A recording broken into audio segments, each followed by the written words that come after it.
नमस्कार साथियों, cash competitive centre के यूट्यूब चैनल में आपका बहुत बहुत स्वागत है। जैसा कि हम लोगों ने कल के वीडियो में ब्लड यानी कि रक्त के बारे में बहुत ही विस्तार से पढ़ा था और जाना था कि रक्त हमारे शरीर में कौन कौन से कार्य करता है और कौन कौन सी क्रियाएं जो हैं वो रक्त के माध्यम से हमारे शरीर में होती हैं, जिससे कि हम जीवित रहते हैं। और शरीर में रक्त के द्वारा कौन कौन से उत्सर्जी पदार्थों को बाहर निकाला जाता है और ऑक्सीजन तथा हार्मोन्स इत्यादि का शरीर के विभिन्न ऊतकों तक पहुंचाने का काम किसके द्वारा होता है? तो ब्लड के द्वारा होता है। और ब्लड बनता, हमारे शरीर में ब्लड बनता कहाँ से है? और श्वेत रक्त कणिकाएं क्या होती हैं, लाल रक्त कणिकाएं क्या होती हैं यानी कि आरबीसी, डब्ल्यूबीसी, प्लेटलेट्स और प्लाज्मा, इन सब के बारे में कल हम लोगों ने बहुत ही विस्तार से पढ़ा था और इनके फंक्शंस के बारे में जाना था। आज उसी कड़ी में हम लोग ब्लड के ग्रुप्स यानी कि रक्त समूह के बारे में विस्तार से चर्चा करेंगे, जिसके अंतर्गत हम लोग देखेंगे कि मनुष्यों में जो ब्लड ग्रुप का डिवीजन है वो किस प्रकार से होता है या उसके लिए कौन से कारक उत्तरदायी होते हैं, इन सब के बारे में जानेंगे। और देखेंगे कि किसी भी व्यक्ति में कौन सा ब्लड ग्रुप है यह कैसे पता करते हैं। इन सब चीज़ों के बारे में बहुत अच्छी ट्रिक के माध्यम से आपको बताएंगे कि किसी भी व्यक्ति के ब्लड का ग्रुप हम कैसे पता कर सकते हैं। बहुत ही आसान तरीका है, क्योंकि आप लोगों को लगता होगा कि ब्लड ग्रुप पता करना बहुत ही कठिन काम है, या डॉक्टर्स ब्लड ग्रुप पता करने के लिए ब्लड के कौन से तत्वों की जांच करते हैं या किस तरीके से ब्लड के ग्रुप का पता करते हैं, ए है, बी है, ओ है या ए बी है। इन सब चीज़ों के बारे में आज हम लोग चर्चा करेंगे। अब बात करते हैं कि ब्लड ग्रुप का डिवीजन कैसे होता है। रक्त समूह का वर्गीकरण जो है रक्त में पाए जाने वाले एक बहुत ही महत्वपूर्ण प्रोटीन्स जैसे एंटीबॉडी और एंटीजन के आधार पर किया जाता है। और एंटीजन का पता लगाकर ही हम लोग किसी भी व्यक्ति के शरीर में कौन सा रक्त या किस ग्रुप का रक्त प्रवाहित हो रहा है उसकी जानकारी बहुत ही आसानी से कर सकते हैं। चलिए देखते हैं। तो सबसे पहले बात करते हैं, हम लोग क्या पढ़ रहे हैं, रक्त समूह यानी कि ब्लड ग्रुप। तो बात आती है ब्लड ग्रुप। तो ब्लड ग्रुप की खोज किसने की थी? तो रक्त समूह की खोज की बात की जाए तो यह कार्ल लैंडस्टीनर ने की थी। इसके खोजकर्ता कौन थे? कार्ल लैंडस्टीनर थे। अब बात करते हैं ब्लड में होता क्या क्या है। तो सबसे पहले देखते हैं प्लाज्मा। प्लाज्मा के अंतर्गत क्या होती है? एंटीबॉडी, जो हमारे शरीर को विभिन्न प्रकार के रोगों इत्यादि से बचाती हैं, अर्थात हमारे शरीर में या क्या करते हैं, सैनिक का काम करती हैं। अर्थात विभिन्न प्रकार के जो बाहरी इन्फेक्शंस हैं या विभिन्न प्रकार की जो बीमारियां इत्यादि जो हमारे शरीर में आती हैं उनसे ये हमारी क्या करते हैं, रक्षा करते हैं एज ए सैनिक के रूप में। इनको लिखने के लिए स्मॉल लेटर्स का प्रयोग किया जाता है और ये कुछ इस तरीके से हमारे ब्लड में इनकी संरचना पाई जाती है। तो प्लाज्मा क्या है? ये ब्लड में जो है लिक्विड जो होता है उसको प्लाज्मा कहते हैं। और बात करते हैं आरबीसी की। आरबीसी क्या होता है? ये कणों के रूप में होता है, यानी कि यह कणों के रूप में, यह कणों के रूप में हमारे शरीर में तैरता है। यानी कि आरबीसी जो होती हैं वो क्या होती हैं? कण के रूप में हमारे ब्लड में कणों के रूप में पाई जाती हैं। और इसमें क्या होता है? एंटीजन होता है। इसको कैपिटल लेटर में ए और बी से लिखते हैं। और एंटीजन के माध्यम से ही हम किसी भी व्यक्ति के रक्त का समूह यानी कि किस ग्रुप का रक्त उस व्यक्ति में प्रवाहित हो रहा है उसका पता हम लोग ये एंटीजन का टेस्ट करके कर लेते हैं। इसी के द्वारा क्या करते हैं? रक्त समूह का पता लगाते हैं। जो डॉक्टर्स होते हैं वो रक्त समूह का पता लगाने के लिए क्या करते हैं? ब्लड में एंटीजन का टेस्ट करते हैं, यानी कि कौन सा एंटीजन हमारे ब्लड में है उससे पता चलता है कि किस ग्रुप का ब्लड उस व्यक्ति के शरीर में है। तो यहाँ हम लोगों ने देख लिया। और प्लाज्मा क्या है? प्लाज्मा ये लिक्विड होता है। यह क्या होता है? ब्लड का क्या होता है? लिक्विड, यानी कि तरल रूप में होता है। यह क्या होता है? कणों के रूप में ब्लड में तैरता रहता है। अब बात करते हैं कि मनुष्यों में एंटीजन के आधार पर ही 4 प्रकार के रक्त समूह पाए जाते हैं। कौन कौन से? ए बी और O। तो इसका वर्गीकरण कैसे किया जाता है? एंटीजन का टेस्ट करके पता लगाते हैं कि कौन सा रक्त समूह व्यक्ति के शरीर में उपलब्ध है। अब बात करते हैं यहाँ पर ये रक्त समूह दिए गए हैं चारों, और उनका डायग्राम कैसा दिखता है, यानी कि सूक्ष्मदर्शी के द्वारा डॉक्टर्स जो है किस प्रकार से पता लगाते हैं कि किसी भी व्यक्ति के शरीर में किस ग्रुप का या कौन से समूह का ब्लड है।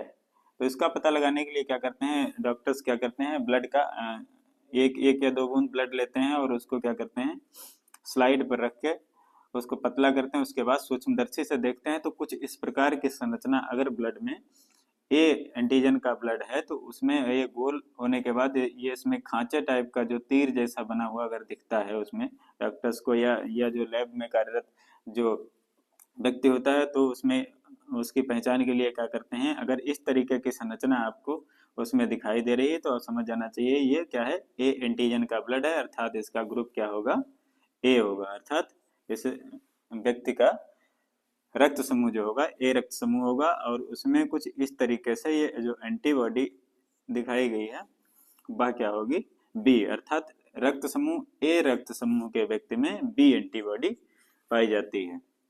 तो इस प्रकार से हम लोगों ने देखा किस प्रकार से पता करते हैं कि किस के शरीर में कौन से ग्रुप का खून है। अब बात करते हैं बी ग्रुप का संरचना किस तरीके की होती है। तो बी ग्रुप में संरचना में ये कुछ गोल गोल आकृति दिखाई देगी चारों तरफ उसके। अगर इस तरीके की आकृति दिखाई देती है और उसके साथ साथ एंटीजन ए दिखाई देता है, एंटीबॉडी ए दिखाई देता है, बी एंटीजन के साथ कौन सा एंटीबॉडी होता है, तो ए एंटीबॉडी होता है। तो यहाँ पर इसकी संरचना क्या होती है, ये गोल इसलिए होती है, जो जो एंटीबॉडी ये है इसकी संरचना आप देख रहे हैं ये कुछ इस तरीके से है, और ये इसलिए इसके साथ सरवाइव कर पाता है क्योंकि इसका जो आकार है वो इसमें फंसेगा नहीं। अर्थात जो एंटीबॉडी का जो संरचना है उसमें यह आसानी से फंसेगा नहीं, अर्थात ये आसानी से तैरता रहेगा, यानी कि ये क्या होगा, जमेगा नहीं। इसलिए यह जरूरी होता है कि अगर बी ग्रुप है तो उसके साथ एंटीबॉडी ए होगा, अगर ए ग्रुप है तो उसके साथ एंटीबॉडी बी होगा, क्योंकि इसकी आकृति इसमें नहीं फंसेगी, अर्थात यह आसानी से तरल अवस्था में बना रहेगा और व्यक्ति जीवित रहेगा। आगे बात आती है ए बी ग्रुप की संरचना कैसी होती है। ए बी ग्रुप में क्या होता है, ए और बी दोनों क्या पाए जाते हैं, ए और बी दोनों एंटीजन पाए जाते हैं। तो इसमें क्या होता है, दोनों की संरचना होगी। तो आप अगर स्लाइड में देखते हैं सूक्ष्मदर्शी में तो आपको दोनों की संरचना दिखाई देंगी। इस प्रकार से आप पता लगा सकते हैं आसानी से यह ग्रुप जो है ए बी समूह का रक्त है, किसी भी व्यक्ति का या जो रक्त है वो क्या है, ए बी समूह का है, क्योंकि इसमें दोनों प्रकार की संरचना देखने को मिलेगी। और इसकी खास बात क्या है, इसमें कोई भी एंटीबॉडी नहीं होती है, इसमें एंटीबॉडी नहीं होती, क्योंकि अगर एंटीबॉडी इसमें दोनों होगी तो ये जो है बी के साथ फंसेगा और ये ए के साथ फंसेगा, तो ये क्या हो जाएगा, यह तरल अवस्था में नहीं रहेगा, अर्थात यह इसका थक्का जम जाएगा। तो यह इस प्रकार की जो स्थिति है संभव नहीं है। अगर इस प्रकार की स्थिति बनती है तो ऐसी स्थिति में वह व्यक्ति जीवित नहीं रह सकता। इसलिए इसमें क्या होता है, कोई भी एंटीबॉडी नहीं पाई जाती। अब बात करते हैं ओ रक्त समूह की। तो ओ की संरचना कुछ आपको इस तरीके से, क्योंकि इसमें दोनों ए और बी दोनों एंटीबॉडी पाई जाती हैं, और इसकी संरचना पर आपको किसी भी तरीके की कोई आकृति नहीं दिखाई देती, अर्थात यह आसानी से वो जो है ए एंटीबॉडी के साथ भी घुल सकता है और बी एंटीबॉडी के साथ भी घुल सकता है। इस प्रकार से हम लोगों ने देखा कि ओ में जो है किसी प्रकार का कि कोई अलग से संरचना दिखाई नहीं देती। तो इस प्रकार से हम लोगों ने संरचना के माध्यम से देख लिया कि ब्लड ग्रुप की किस ग्रुप की संरचना किस तरीके की दिखती है स्लाइड में। तो इस प्रकार से आज हम लोगों ने जाना कि कितना आसान हो गया है किसी भी व्यक्ति के खून का ग्रुप पता करना, अर्थात ए ग्रुप है या ए बी है या ओ है या बी है। तो आसानी से आप अगर आपके पास सूक्ष्मदर्शी है तो आप भी आसानी से किसी भी व्यक्ति का या अपना ब्लड ग्रुप पता कर सकते हैं बहुत आसानी से। अब आपको करना यह है कि इसको याद करने के लिए आप इसका स्क्रीनशॉट ले लें, फिर आप अपने भी ब्लड का ग्रुप आसानी से पता कर सकते हैं अगर आपके पास सूक्ष्मदर्शी है तो। इन सब चीज़ों को आप नोट डाउन करते जाइए और स्क्रीनशॉट लेकर रख लीजिए, क्योंकि यह लेक्चर जो है बहुत ही महत्वपूर्ण है। परीक्षा की दृष्टि से यहाँ से बहुत सारे प्रश्न अभी तक पूछे गए हैं, आगे भी पूछे जाते रहेंगे। जैसे कि रक्त समूह की खोज किसने की, यह बहुत सी परीक्षाओं में पूछा गया। किसने की, कार्ल लैंडस्टीनर ने की थी। और प्लाज्मा क्या होता है, लिक्विड अवस्था यानी कि तरल अवस्था में होता है। आरबीसी जो होती हैं या कण के रूप में हमारे ब्लड में तैरती रहती हैं, और इसी में इसमें ए और बी एंटीजन उपस्थित होता है, जिसकी जांच करके डॉक्टर्स के द्वारा पता लगाया जाता है कि संबंधित रक्त जो है किस ग्रुप का है। अर्थात किसी भी व्यक्ति के ब्लड का ग्रुप पता करने के लिए उसके एंटीजन की जांच के आधार पर ही 4 प्रकार के ग्रुप्स का वर्गीकरण देखने को मिलता है। और यह जो रक्त समूह का वर्गीकरण होता है वह क्या होता है, एबीओ प्रणाली तथा आरएच फैक्टर पर आधारित होता है। एबीओ प्रणाली और आरएच फैक्टर पर ही ब्लड ग्रुप्स का वर्गीकरण आधारित है। अब बात आती है कि आरएच फैक्टर क्या होता है, तो इसके आगे हम लोग आरएच फैक्टर के बारे में पढ़ेंगे। चलिए साथियों, अब आगे बात करते हैं, देखते हैं। रक्त समूह ओ जो होता है उसको क्या कहते हैं, सर्वदाता कहते हैं, क्योंकि इसमें कोई एंटीजन नहीं होता है। अर्थात पीछे हम लोगों ने पिछली स्लाइड में हम लोगों ने विभिन्न रक्त समूह जो ए बी और ओ हैं उनकी संरचना को देखा, उसमें कौन से एंटीबॉडी और कौन किसमें एंटीजन या एंटीबॉडी होते हैं या नहीं, इन सबको पीछे पढ़ा। आगे हम लोग देख रहे हैं रक्त समूह जो ओ है क्या कहलाता है, सर्वदाता कहलाता है। क्यों कहलाता है, क्योंकि इसमें किसी भी प्रकार का एंटीजन नहीं होता है, इसलिए इसको क्या कहते हैं, सर्वदाता कहते हैं। अर्थात ओ रक्त समूह का व्यक्ति किसी भी व्यक्ति को क्या कर सकता है, अपना रक्त दे सकता है, या उसका रक्त किसी भी व्यक्ति को दिया जा सकता है। आगे बात करते हैं कि रक्त समूह ए बी जो है यह क्या है, ए बी क्या है, सर्वग्राही है। अर्थात इसमें कोई एंटीबॉडी नहीं होती है। अर्थात ए बी रक्त समूह जो है इसमें किसी भी प्रकार की कोई एंटीबॉडी नहीं होती है, और इसमें क्या होता है, एंटीजन ए और बी दोनों उपस्थित होते हैं, इसलिए इसमें दोनों की संरचना आपको इसके स्लाइड में देखने को मिलती है। इसलिए क्या है, सर्वग्राही, अर्थात यह किसी भी व्यक्ति के रक्त को ले सकता है, या किसी भी व्यक्ति का रक्त ए बी रक्त समूह वाले व्यक्ति को आसानी से चढ़ाया जा सकता है, क्योंकि इसमें किसी प्रकार की एंटीबॉडी नहीं होती। और एंटीबॉडी ही क्या करती है, रोग प्रतिरोधक क्षमता उत्पन्न करती है। यही समस्या उत्पन्न करेगी अगर किसी दूसरे व्यक्ति का, अगर इसमें कोई एंटीबॉडी उपस्थित होती तो यह जो है किसी भी व्यक्ति के रक्त को नहीं ले सकता था। वैसी स्थिति में क्या होता है, वह आपस में लड़ जाते हैं और क्या हो जाता है, ब्लड क्लॉटिंग हो जाती है, अर्थात रक्त का थक्का जमने जैसी समस्या होती है, जिससे व्यक्ति की मृत्यु भी हो सकती है। इसलिए एंटीबॉडी ना होने के कारण ही ए बी रक्त समूह जो है क्या कहलाता है, सर्वग्राही कहलाता है, और किसी भी व्यक्ति के रक्त को यह आसानी से ले सकता है। अब आगे बात करते हैं आरएच फैक्टर की, क्योंकि रक्त समूह के साथ साथ किसी भी व्यक्ति को ब्लड डोनेट करते समय आरएच फैक्टर की भी जानकारी होना बहुत जरूरी है। और आरएच फैक्टर जो है यह भी बहुत ही महत्वपूर्ण भूमिका अदा करता है। बात करते हैं आरएच फैक्टर की खोज किसने की थी, तो इसकी खोज का श्रेय बीनर को जाता है। बीनर एक बार प्रयोगशाला में कोई रिसर्च कर रहे थे, किसी ब्लड समूह देख रहे थे, उसमें इन्होंने किसके ब्लड की जांच कर रहे थे, रीसस नामक जो बंदर था उसके ब्लड की स्लाइड बनाकर यह चेक कर रहे थे। तो उन्होंने देखा स्लाइड पे ये कुछ विशेष प्रकार की संरचना दिखाई दी ए एंटीजन वाले ब्लड में।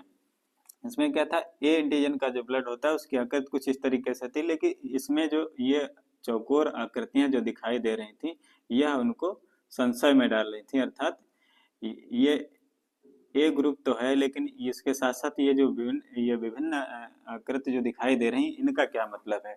तो उन्होंने इस पे दिमाग लगाया और फिर देखा बी रक्त समूह जो था उसकी जांच उन्होंने की, तो इसमें क्या था, इसमें केवल बी आकृति जो थी, अर्थात बी रक्त समूह की जो आकृति केवल वही दिखाई दे रही थी, इसमें ये चौकोर लाइन जो है वो नहीं दिखाई दे रही थी। तब उन्होंने समझा कि यह क्या है, ये एक विशेष बात जो उन्होंने ए ग्रुप के ब्लड में देखी, जिसके आधार पर उन्होंने आरएच फैक्टर की खोज की। आगे बात करते हैं, आरएच फैक्टर रक्त में पाया जाने वाला एक प्रकार का क्या है, एंटीजन है। यदि यह रक्त में मौजूद होता है तो आरएच प्लस होगा रक्त, और यह अगर रक्त में मौजूद नहीं होता है तो वह रक्त कैसा होगा, आरएच निगेटिव होगा, जैसा यहाँ पर हम लोगों ने देखा। अगर ये चौकोर लाइन अगर ब्लड ग्रुप में दिखाई देती हैं, अर्थात यहाँ पर क्या है, आरएच फैक्टर मौजूद है। और जैसे यहाँ बी समूह पे देख रहे हैं ये चौकोर लाइनें दिखाई नहीं दे रही, अर्थात यहाँ पर आरएच फैक्टर मौजूद नहीं है, अर्थात अनुपस्थित है, जैसा कि हम लोगों ने यहाँ पर देख लिया। तो इस आधार पर वीनर ने क्या किया, RH फैक्टर की खोज की। अब बात करते हैं कि रक्त आधान के समय RH फैक्टर की भी जांच की जाती है, अर्थात किसी भी व्यक्ति को रक्त डोनेट करते समय या किसी को रक्त देते समय उसके RH फैक्टर की भी जांच की जानी उतनी ही आवश्यक है जितनी कि उसके ब्लड ग्रुप की जांच की जानी आवश्यक होती है। क्योंकि अगर RH प्लस को RH प्लस तथा RH माइनस को RH माइनस का ही रक्त दिया जा सकता है। क्यों दिया जा सकता है, यह आप यहाँ से आसानी से समझ सकते हैं, क्योंकि यहाँ पर जो है ये विभिन्न तरीके की जो आकृति बन रही है वह क्या है, जो RH निगेटिव वाले ब्लड में देखने को नहीं मिलती है। ऐसी स्थिति में अगर किसी भी व्यक्ति का रक्त RH पॉजिटिव को RH निगेटिव का चढ़ा दिया जाएगा तो वहां पर क्या होगा, ये आपस में टकरा जाएंगे और वहां पर ब्लड के जमने की समस्या उत्पन्न हो जाएगी, जिससे क्या होगा, व्यक्ति की मृत्यु हो सकती है। इसलिए RH प्लस का RH प्लस को, RH माइनस का RH माइनस को ही ब्लड दिया जा सकता है। अब बात करते हैं, एक प्रश्न यहाँ से बहुत बार पूछा जाता है कि यदि पिता का रक्त RH पॉजिटिव है तथा माता का रक्त RH निगेटिव है तो जन्म लेने वाले शिशु की गर्भावस्था अथवा जन्म लेने के तुरंत बाद क्या हो जाएगी, मृत्यु हो जाती है। ऐसा क्यों होता है? ऐसा इसलिए होता है कि अगर RH पॉजिटिव पिता है और RH निगेटिव माता है तो उसके गर्भ में जो पलने वाला शिशु होता है उसमें क्या होता है, वह जब 9 महीने का पूरा हो जाता है तो उसके जो अंदर जो वाटर पैक होता है उसके फटने से क्या होता है, जो RH प्लस और RH निगेटिव जो है ये आपस में इनकी एंटीबॉडीज क्या होती हैं, टकरा जाती हैं, जिससे क्या होता है, ब्लड का थक्का बन जाता है और बच्चे की मृत्यु हो जाती है। इसलिए यह जो है पहली संतान में इस तरीके की स्थिति देखने को मिलती है। क्योंकि कई बार आप लोगों ने सुना होगा अपने आस पड़ोस में कि किसी भी व्यक्ति के का जो बच्चा गर्भ में था वो गर्भ में ही खत्म हो गया या जन्म लेते ही तुरंत खत्म हो गया। तो यह स्थिति तभी उत्पन्न होती है जब इस प्रकार की कंडीशन देखने को मिलती है, जैसे कि RH प्लस पिता रहा होगा या RH निगेटिव माता रही होगी या RH प्लस माता रही होगी, RH निगेटिव पिता रहा होगा। तो ऐसी स्थिति में ही यह समस्या देखने को मिलती है। और इस तरीके के रक्त समूह वाले व्यक्ति में एक ही संतान उनकी जीवित रहती है और बाकी संतानें क्या होती हैं, या तो जन्म लेने के बाद या जन्म से पहले ही उनकी क्या हो जाती है, मृत्यु हो जाती है। इस समस्या से बचने के लिए आपको क्या करना पड़ेगा, मेडिकल साइंस की मदद लेनी पड़ेगी। ऐसी स्थिति में इस तरीके की कंडीशन में जो है बच्चों को जो है उनके जन्म लेने के समय की पूर्ति से पहले ही उनका क्या है, ऑपरेट करके बाहर निकाल लिया जाता है ताकि यह स्थिति ना बने, तभी उस संतान को बचाया जा सकता है। अन्यथा की स्थिति में RH माइनस RH पॉजिटिव वाले रक्त में जो बच्चे होते हैं उनकी मृत्यु हो जाती है। तो इस प्रकार से हम लोगों ने ब्लड ग्रुप को आज बहुत ही सरल शब्दों में पढ़ा, उसकी संरचना, कौन से ग्रुप की क्या संरचना होती है, किसी भी व्यक्ति के ब्लड का ग्रुप कैसे पता करें, इन सब चीज़ों के बारे में देखा हम लोगों ने। और RH फैक्टर जो कि बहुत ही ब्लड ग्रुप के साथ साथ RH फैक्टर की जानकारी होना भी उतना ही आवश्यक है जितना कि ब्लड ग्रुप की। उसी के आधार पर किसी भी व्यक्ति को ब्लड दिया जा सकता है या किसी व्यक्ति का ब्लड लिया जा सकता है। तो RH फैक्टर की खोज की बात करें तो किसने की थी, वीनर ने की थी। और रक्त समूह की खोज की बात करेंगे तो किसने की थी, कार्लेन स्टीनर ने की थी। रक्त समूह कितने प्रकार के होते हैं, तो 4 प्रकार के होते हैं। कौन कौन से होते हैं, A, B, AB और O। तो उसमें से O क्या होता है, O रक्त समूह जो होता है सर्वदाता होता है, और AB क्या होता है, सर्वग्राही होता है, क्योंकि इसमें किसी प्रकार का इसमें किसी प्रकार की एंटीबॉडी नहीं पाई जाती हैं। अगर एंटीबॉडी होती तो ऐसी स्थिति में ब्लड क्लॉटिंग हो सकती थी और व्यक्ति की मृत्यु हो सकती। इसलिए यह जरूरी होता है कि ये ग्रुप का व्यक्ति जो है किसी A ग्रुप के व्यक्ति से ही ब्लड ले सकता है, अर्थात उसी को अपना ब्लड दे सकता है। तो इस प्रकार से हम लोगों ने ब्लड ग्रुप के बारे में विस्तार से पढ़ा, RH फैक्टर को जाना, और यहाँ से आने वाले जितने भी सवाल हैं आप आसानी से हल कर पाएंगे, क्योंकि RH फैक्टर के बारे में इतनी विस्तार से जानकारी आपको कहीं नहीं देखने को मिलेगी। तो आशा करते हैं आप लोग इसको जानने के लिए इसका स्क्रीनशॉट लेकर रख लें और आगे कई बार देखेंगे तो यह आसानी से आपको याद हो जाएगा। यहाँ से जो भी सवाल आगे परीक्षाओं में आ सकते हैं इस वीडियो के बाद आप आसानी से उनको हल कर पाएंगे। अगर यह वीडियो आपको अच्छा लगा है तो अपने दोस्तों के साथ शेयर करें और लाइक करें, सब्सक्राइब करें और देखते रहें केएस कॉम्पिटिटिव स्टडी सेंटर के आने वाले नए नए वीडियोज़ को, और अपनी तैयारी को ऐसे ही आगे बढ़ाते रहें। धन्यवाद।